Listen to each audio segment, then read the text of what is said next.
த்ரிஷாவோட fans எல்லாருமே கொஞ்ச நாளைக்கு முன்னாடி கொஞ்சம் வருத்தத்துல இருந்தாங்க. காரணம் என்ன அப்படின்னு கேட்டா, த்ரிஷாவுக்கு திருமணம் ஆக போகுது.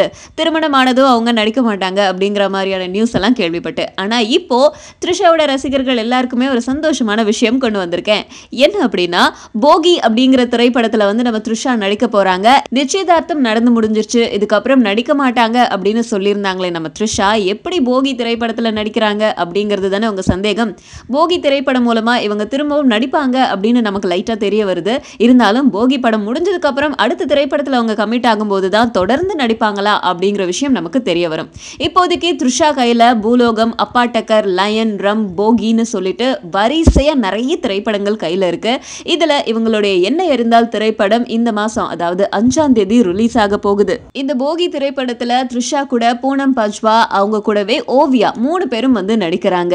சோ இந்த திரைப்படம் முழுக்க முழுக்க பெண்களை மையமா கொண்ட திரைப்படம். சோ திரைப்படத்தை யார் இயக்குறானா, பாண்டியன் அப்படிங்கிறவர் இயக்குறாரு. இவர் ஏற்கனவே அருண் விஜய், மந்த்ரா நடிச்ச பிரியம் படத்தை இயக்கினவர்.